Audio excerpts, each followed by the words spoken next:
Bos días, galegos. Aquí, sempre en Galicia. Audición radial ao servizo do arte e da cultura do povo galego que dende o 3 de setembro de 1950 é transmitida todos os domingos. Que tal, amigos? Moi bons días. Bueno, mañanciña fría aquí en Montevideo. Temos a tal hora 14 grados aquí na Ciudad Bella. Que tal, Ana? Como estás? Hola, moi bo día. Bueno, domingo 12, Domingo 12 de maio, día da Nai en Uruguai, eleccións en Cataluña e Semana das Letras Galegas. Empezamos.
Este venres, 17 de maio, o noso patronato, xunto con todas as institucións culturais de Galicia e fora dela, celebra o Día Mundial das Letras Galegas.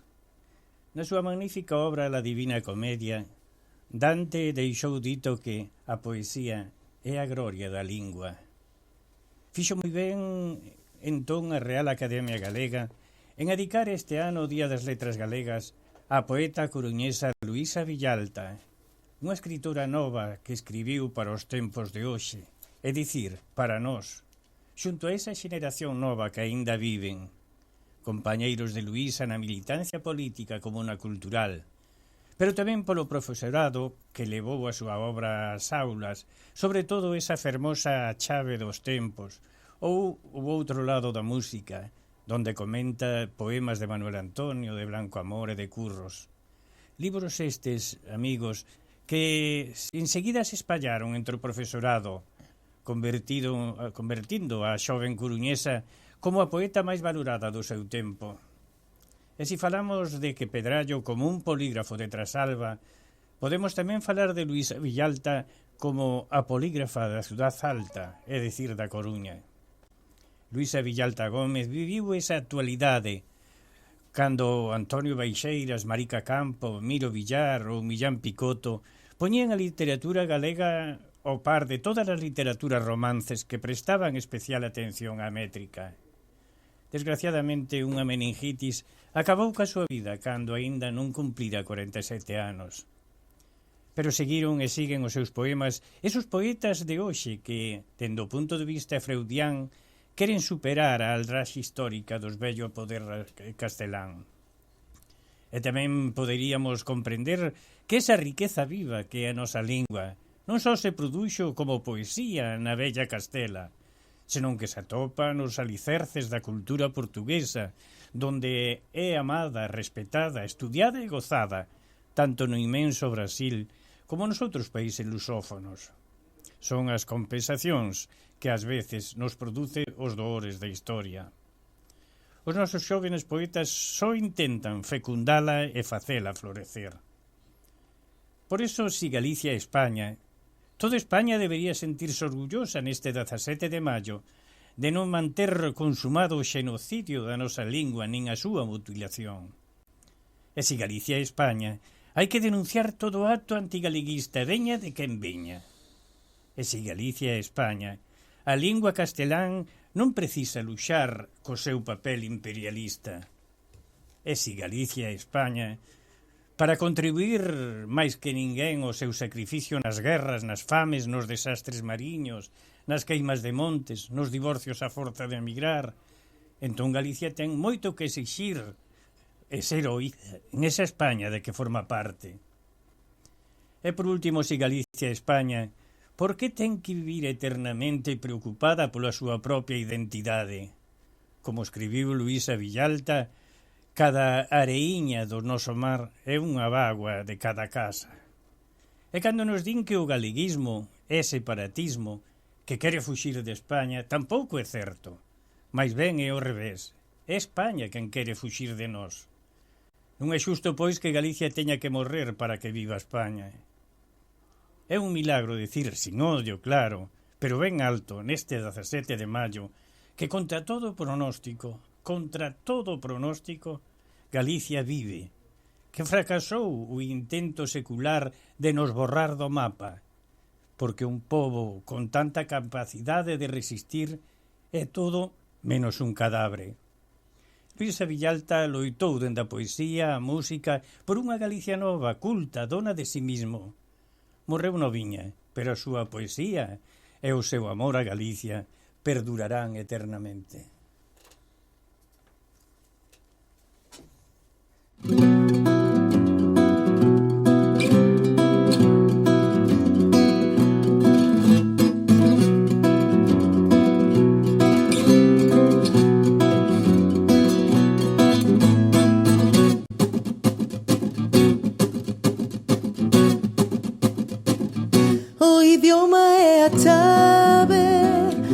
Que abrimos o mundo, o saluco máis feble, o pesar máis profundo, o saluco máis feble, o pesar máis profundo. O idioma é a vida, o coitelo da dor, o murmurio do vento, a palabra de amor, o murmurio do vento, a palabra de amor. Ay, la la la la, ay, la la la la, ay, la la la la, ay, la la la la, ay, la la la la, ay, la la la la, ay, la la la la, ay, la la la la.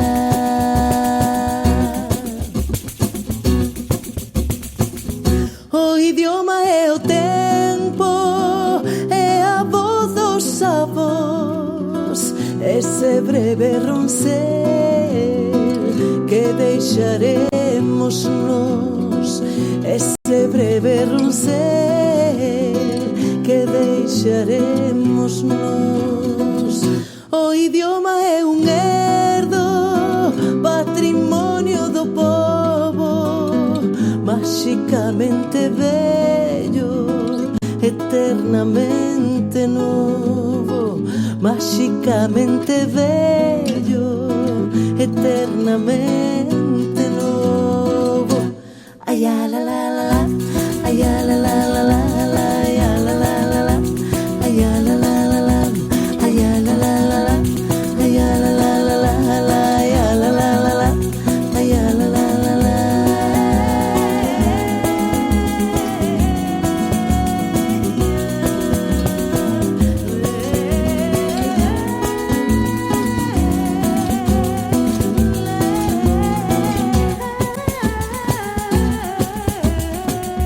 O idioma é a forza que nos xunga e sostén. Se perdemos a fala, non seremos ninguén. Se perdemos a fala, non seremos ninguén. Renunciar ao idioma é ser mudo e morrer. Precisamos da língua se queremos vencer. Precisamos da lingua se queremos vencer. Ay, la la la la, ay, la la la la, ay, la la la la, ay, la la la la, ay, la la la la, ay, la la la la, ay, la la la la, ay, la la la la, ay, la la la la, ay, la la la la, ay, la la la la, ay, la la la la, ay, la la la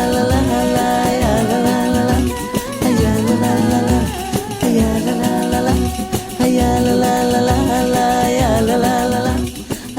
Amigos, son as 9:10 da mañán en Montevideo, as 2:10 da tarde na Terriña.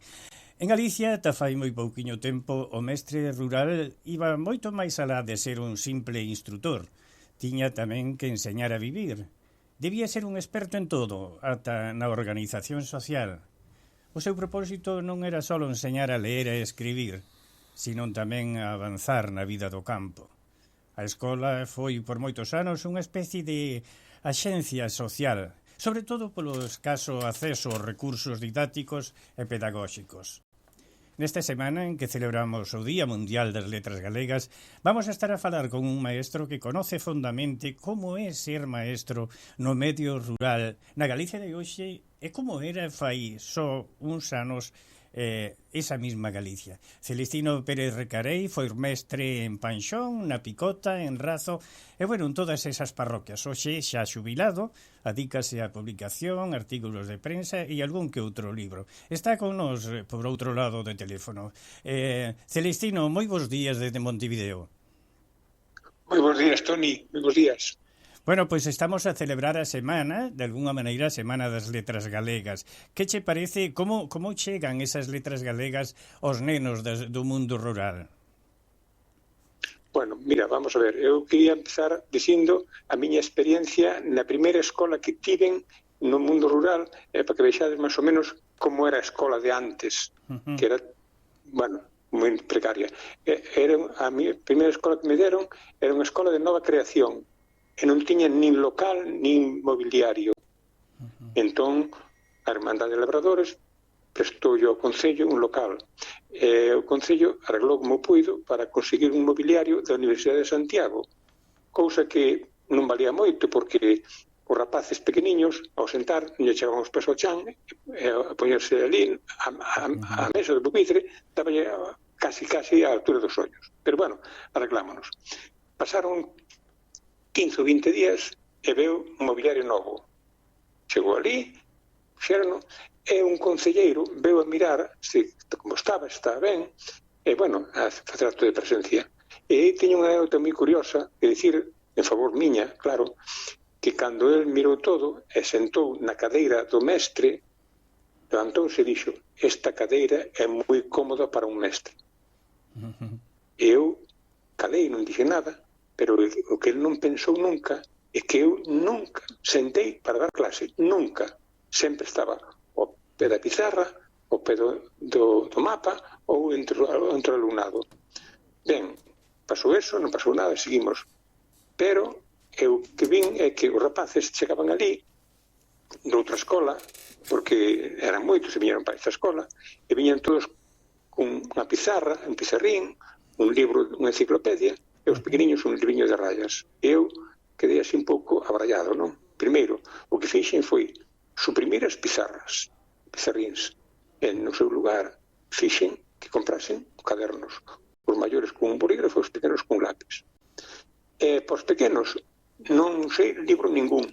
Eu tiña unha metodoloxía propia para enseñar a escribir aos rapaces e aplicabas directamente con cada un deles. Eu encargo moitísimo, moi bo recordo, porque foron os primeiros anos meus docente nun medio rural, máis escolas de difícil desempeño e complicadas, pero encargo moi bons recordos. Ainda hoxe teño alumnos que escribo con eles, ou en vexo, ou a veces vou por ali, pola Picota, a mirar como están. Esa é a miña experiencia primeira. Pero depois tuve unha experiencia máis enriquecedora, que foi na escola de Razo, que ti coñeces ben. Sí. Celestino, Bueno, pues, Celestino tes dous libros escritos, Andaínas e os nomes propios. Neses libros, como en todos os teus artigos, notase, encontrase a túa actividade docente, verdad? Sí. A ver, no primeiro libro de Andainas hai 5 ou 6 relatos dedicados á escola, pero hai un relato que se desenvolve en Montevideo. Non sei se o sabías. Non, pois non sabía. Pois eu fui profesor de lingua galega en Montevideo, na Casa de Galicia, un mes de agosto de hai máis de 20 anos, e ali tuve unha alumna de 73 anos que marchou de Galicia analfabeta, sin saber ler e escribir, e ali aprendeu a ler e escribir e a facer poemas. Un día que veo a visitarnos a Canle 4 de televisión daquela, para hacer unha entrevista, ela seguía escribindo, non paraba. E ao remate, cando se marchaban, dixi, mire, por favor, pode ler un poema que acabo de escribir mentre usted está falando co profesor? Sí. O poema era un poema dedicado a un merlo que estaba en Montevideo e que podía chegar a Galicia, pero ela non podía. Entón, dáballe mensaxes ao merlo para que falase coa súa xente. Ese é un dos relatos. Que é moi bonito tamén. E logo noutro tamén hai un relato un relato que se desenvolve na Praza de Cagancha. Celestino, pero un día... Sí, dime. Contame algo sobre o Día das Letras Galegas de Luisa Villalta. Sí, mira, vamos a ver. Luisa Villalba era unha profesora que foi profesora de secundaria e fixo filoloxía galega, fixo violín, escribiu moito. Entón, sabes que, bueno, os oentes tamén non saben, pero ti sábelo, que todos os anos se homenexea a un escritor ou escritora de lingua galega que leva como mínimo 10 anos morto, morrera, non? Entón, dedícase todo o ano a esa persona. Bueno, pois este ano tocou a Luisa Villalta, e foi profesora de instituto, e que morreu moi nova, morreu aos 46 anos, pero deixou moito escrito e, sobre todo, poesía, pero moita poesía e moi bonita, pero moi bonita. Non sei... Dime, como celebran os nenos ese Día das Letras Galegas nas escolas? Bueno, pois mira, nas escolas fanse moitas actividades, moitísimas, entre concursos, probas e tal, pero hoxe en día faise unha experiencia moi bonita que se chama Correlingua. Correlingua é xúntase colexios e institutos en zonas determinadas, en localidades, en cidades grandes, e corren a correr, chegan a un sitio e ali len poemas ou len libros do homenaxeado. Esa é a actividade así máis trascendental, pero dentro do colexio, dentro da escola, fan actividades que logo publican na súa revista mensual ou anual, ou que sexa. Pero eu, un recordo que teño de razo moi interesante é que un ano dedicabas unhas letras galegas a un escritor, me acordo se era Álvaro Cunqueiro, e os rapaces decidiron facer unha cousa, escribirlle a Álvaro Cunqueiro. Entón, entre toda a clase, fixemos unha enquisa, escribímoslle. E entón, eles mesmos contestaban as respostas a persona entrevistada. E bueno, foi unha actividade moi bonita que depois se publicou no periódico La Voz de Galicia. Esa é unha actividade que se fixo.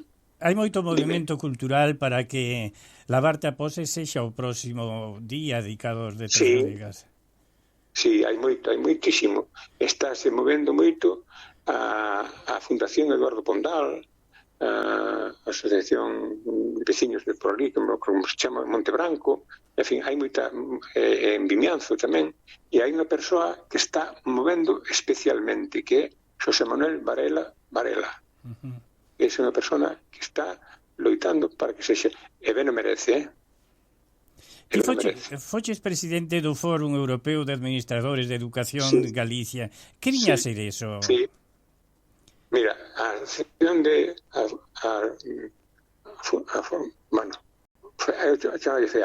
Federación Española de Educación, naceu en Francia, está en 20 países de Europa. En España tamén está. desde o ano, me parece que foi 2002, 2003, eu fuxime membro do grupo en Galicia, e pois unha chica presidente. Que é o que se fai? Debates, discusións sobre educación, sobre educación, con temática que se escolle previamente, se traen expertos, e logo despois sácase conclusión, e esas conclusións envíanse á Consellería de Educación por se a lugar que tomen nota do que din os expertos en temas educativos. Aí estuve eu 4 anos de presidente, sí. E logo depois facíamos encontros anuais entre todas as comunidades autónomas de España, unha anual. E cada 2 anos, unha a nivel europeo. Vamos a países por aí. Bueno, pois a actividade era buscar, dinamizar educación e os centros para que pudesen, pois, mellores recursos e os profesores con máis formación, non? Esa era a base da Federación Española de FEAI, vamos. Celestino, sí. Que recordos che quedaron do teu paso por Montevideo? Podo dicir moitísimos. Mira, en primeiro lugar, encontreime con outros profesores que foron tamén, un profesor de gaita, un profesor de baile, unha profesora de corte e coeficientes regionais, e eu sentámonos, moi ben. Logo, o alumnado espectacular, extraordinario, de verdade, tiven alumnos, pois, como esa señora de 73 anos, tiven tamén a un mariñeiro, mariñeiro xubilado, que veu cos netos, viñan os 3 a clase. Bueno, tuve unha persona que ti coñeces, que Xosé Castro Martínez, non sei se coñeces, unha profesora, unha alumna que foi médico que se chama Celta Blasco, tamén, e un que máis tuve en relación con que máis foi cunha rapaza que me parece que colaborou con vos en algún momento, Josefa Pérez Santiago. Ajá. Pero tamén comeche os callos en Alma Galega, non? Home, mi callos en Alma Galega, ali fixeron un homenaxe precioso, un grupo de gaitas ali, era unha reunión encantadora. Eu quedei abrallado, de verdade, moito me gustou. E despois tamén fixen algunhas viaxes, fomos a Colonia, fomos a Punta del Este, pero sobre todo o que me quedou foi Montevideo. Montevideo encantoume, gustoume moitísimo, moito. Fixemos unha visita ao Parlamento, claro, evidentemente, pero sobre todo a xente dali, o ambiente. E ten, hasta aí moi pouco, carteáme con Josefina Pérez Santiago. Sí. Sí. Non sei se colabora con vos ou non. Celestino, Josefina Pérez Santiago. Que che parece o que estamos facendo dende sempre en Galicia? Home, é non deixar que a lingua morra, non deixar que a lingua desapareza, potenciar a lingua, darlle valor, e que a xente sepa que eso, sin a lingua, non somos país. É dicir, o que dicía Castelao, se somos algo é gracias á nosa lingua. Entón, eso é o que hai que facer, potenciar a lingua continuamente, falala, darlle valor. En Galicia hai un problema, que as cidades grandes perden falantes. E iso, pois, é moi complicado. Sin embargo, no medio rural sigues mantendo, sigues mantendo. Eu, Carballo, estuve mestro en Carballo 7 anos, e os meus alumnos eran o 100% galego falantes. Falaban mellor que a min. É dicir, a pronunciación do é aberto, o é pechado, é aberto, o é pechado, facían mellor que a min. O que carecían era de competencia escrita. Entón, aí sí que insistía en que aprendesen a escribir ben, a redactar. Convocábaos, invitábaos sempre a participar en concursos. E teño unha anécdota moi curiosa, se me dá tempo, comento, co alcalde de Carballo, daquela non me acordo quen era, que resulta que nós na clase empezamos a traballar como se fai unha instancia. Os rapaces que aprendesen a facer unha instancia e tal. Entón, acordamos facer unha instancia entre toda a clase para mandalo ao alcalde de Carballo, ao Concello de Carballo, para que nos cubriran o patio do colexio. Entre todos fixémola, un alumno da clase firmouna, entregouse en registro, deuse entrada, está, non? Pasaron meses e non pasaba nada. Pero un día o alcalde leu a Razo a inaugurarse unha ruta de senderismo, unha baixada á praia, non sei que, e un alumno foi onde ele e dixo: que alcalde, a nosa solicitud que está parado ou non? E o alcalde dixo: sí, bueno, enseguida ahora preparo. Pero fíxate, eu quería que o que aprendesen na clase non só para a clase, non foran para a vida, claro. E que aprendesen cousas. Ben, outra cousa que tamén traballei moito con eles é sacarlle adiante o tema das saídas depois de EXB, porque ali en Carballo, en Razo, o 100% dos alumnos e alumnas non siguen estudios, ou a nenas a coser, ou a ser peluqueiras, ou nenos a ser mariñeiros, ou ser albanés, ou ser labregos. E eu collín e dixen, bueno, non pode ser. Puxeme en contacto co Instituto Alfredo Brañas de Carballo e dixenlle, vinde por ali e darlle charlas aos rapaces. E viñeron, máis de un. E para a FP dixen, non viñades, vamos nós ali, estamos cos rapaces ali vendo os talleres como funcionaban, para que eles se animaran a seguir. Bueno, pois empezaron a seguir estudios, pero foi un labor tremendo, é dicir, que a escola non fose algo aillado á realidade que eles tiñan adiante, e que esperan aproveitar a escola para outras cousas. Celestino, esa era a miña meta. Celestino, moitísimas gracias pola túa presencia aquí en noso programa de Sempre en Galicia. Foi un placer falar contigo justamente nesta semana en que se celebra o Día Mundial das Letras Galegas. Moitísimas gracias, Celestino. Un abrazo grande. Outro. Saúdos para todos por aí. Vale, chao. Chao.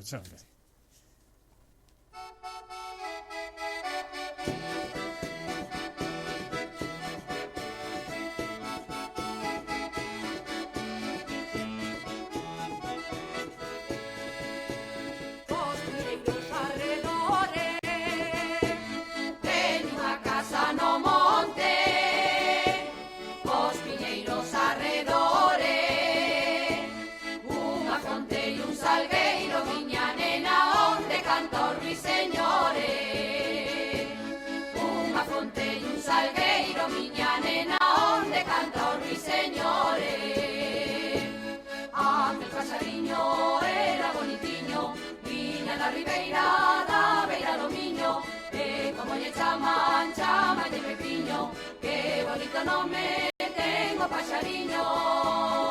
Paxariños que alegres cantades polas follas dos loureiros e subides polos amieiros a buscar a raíña do sol.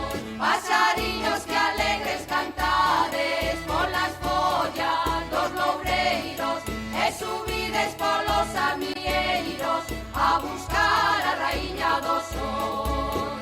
Non seas tan presumida, si queres casar Rosiña. Non seas tan presumida, non te deixes engañar, miña nena, si queres ser pretendida. Non te deixes engañar, miña nena, si queres ser pretendida.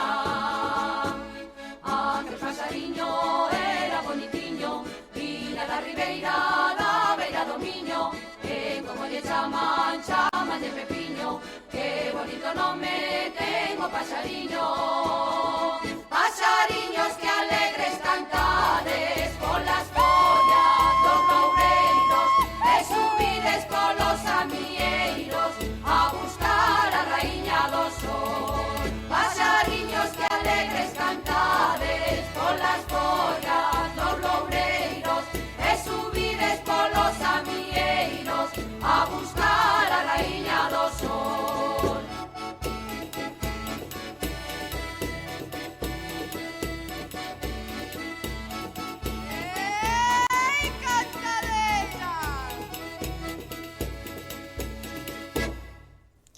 Bueno, vamos cas novas de Galicia.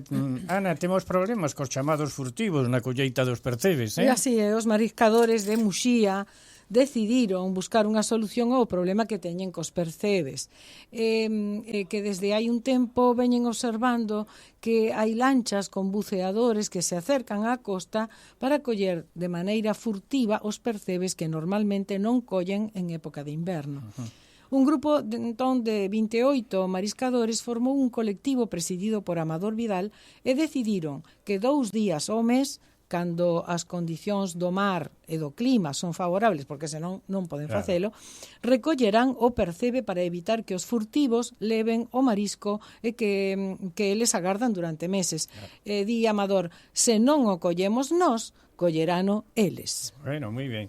Premio Príncipe de Asturias para dos deportes para Carolina, ¿no? Princesa de Asturias dos deportes. Princesa de Asturias dos deportes. A xogadora de bádminton Carolina Marín foi medalla de ouro nos Xogos Olímpicos do ano 2016. Tamén foi 3 veces campeona mundial e 7 veces campeona europea. De feito, no ano 2014 foi a primeira xogadora non asiática en figurar dentro dos 10 mellores xogadores de bádminton do mundo.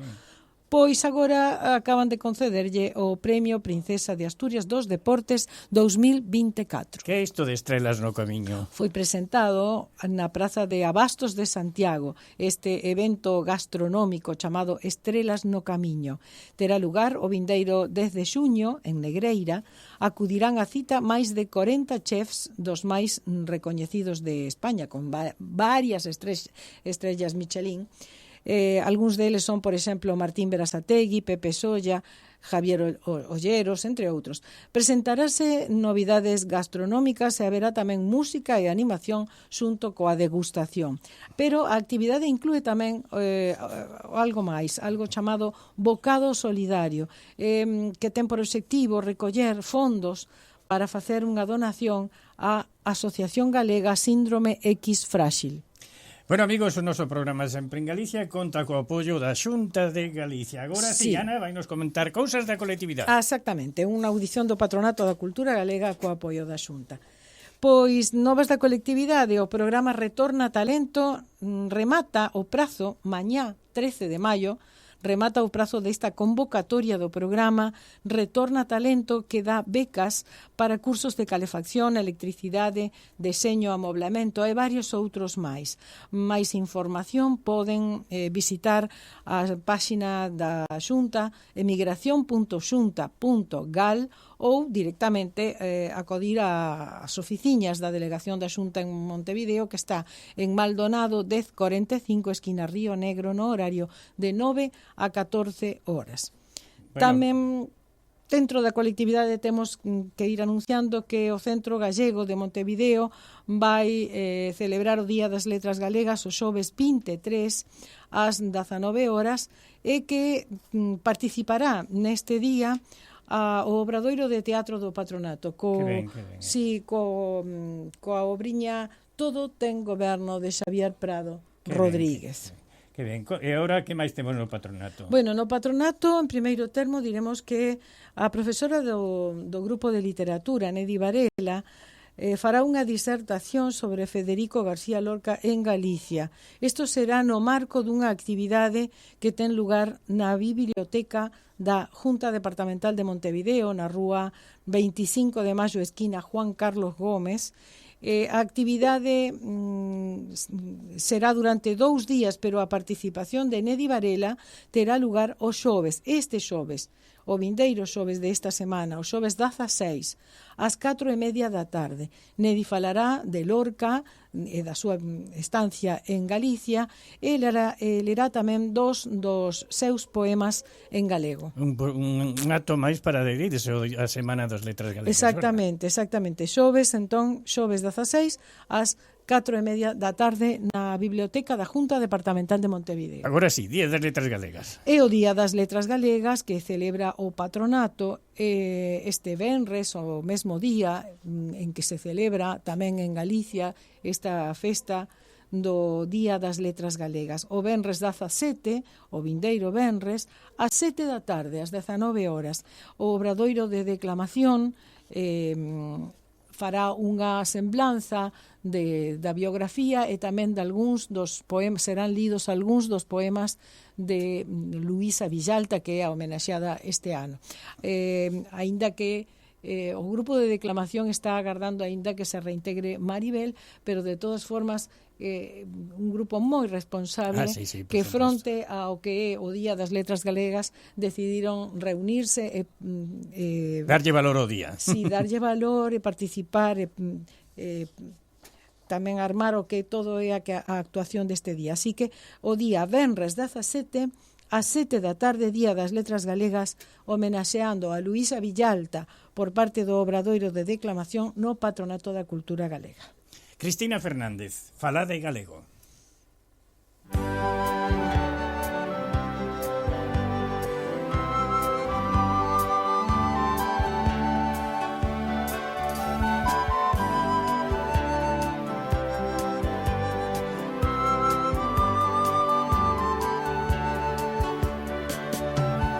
Nobre armoniosa, fala de Breogán, fala boa de fortes e grandes sin rival. Ti nos eidos da Celtia e co tempo serás un lábaro sagrado que o triunfo guiará. Fala nobre armoniosa, fala de Breogán.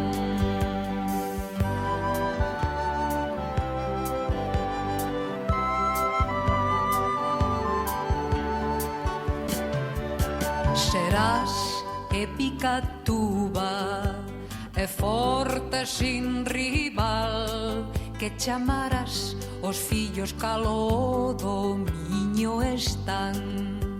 Os vos fillos do luso, apartados irmáns, cos robustos acentos, grandes os chamarás. Verbo do gran Camoens, fala de Breogán.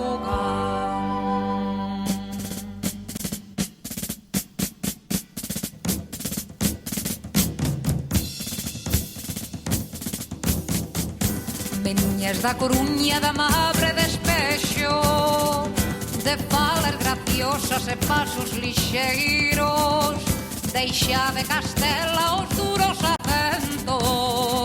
Fala de meniñas, fala de galego, fala de meniñas, fala de galego. Cando é que vos soubo a patria esquentendo, falar esas duras palabras de ferro, non sei o que sufro, non sei o que peno. Fala de meniñas, fala de galego, fala de meniñas, fala de galego.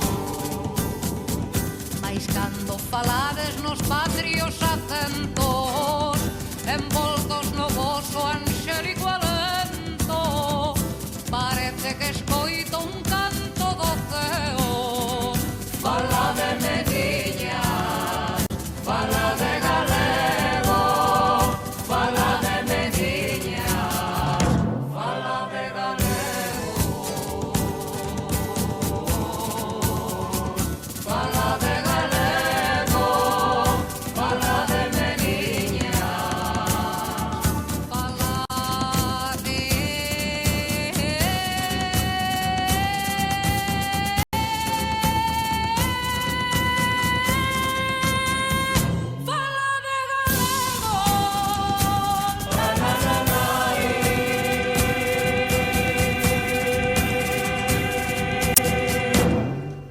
Amigos, no noso corruncho de hoxe, quen foi Luísa Villalta? Foi unha escritora e violinista galega quen se lle dedica este ano o Día das Letras Galegas. Naceu na Coruña en 1957, escribiu narrativa, poesía, ensaio e teatro.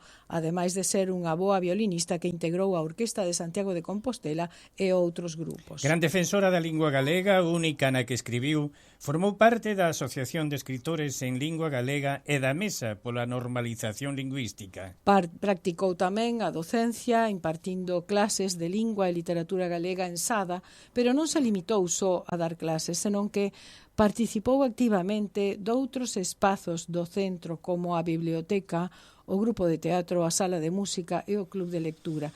Era unha defensora da educación pública e, na súa opinión, a educación era un espazo de liberdade que podía axudar a corrixir as desigualdades entre as persoas. A poeta Eva Veiga dixo dela: Foi unha escritora comprometida co feminismo, co ensino, coa cultura e con todas as causas xustas nas que cría con firmeza.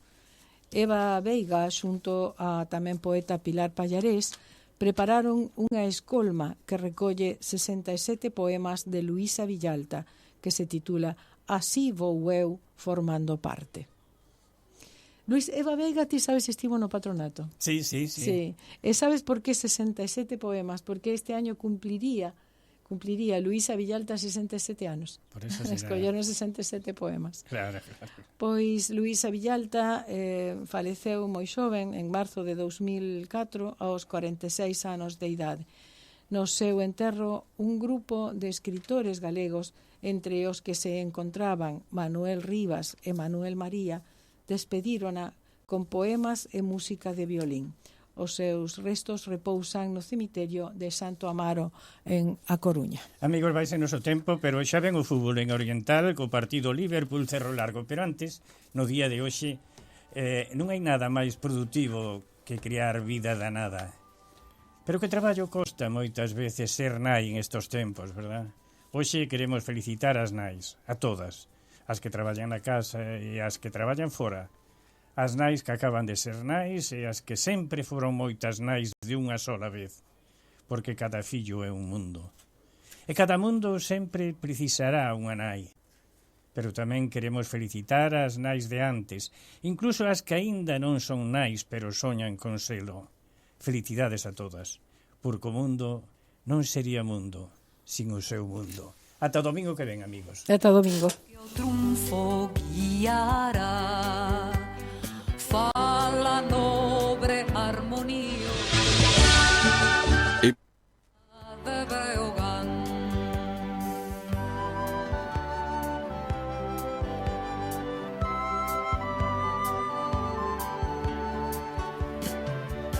Serás épica tuba e forte sin rival.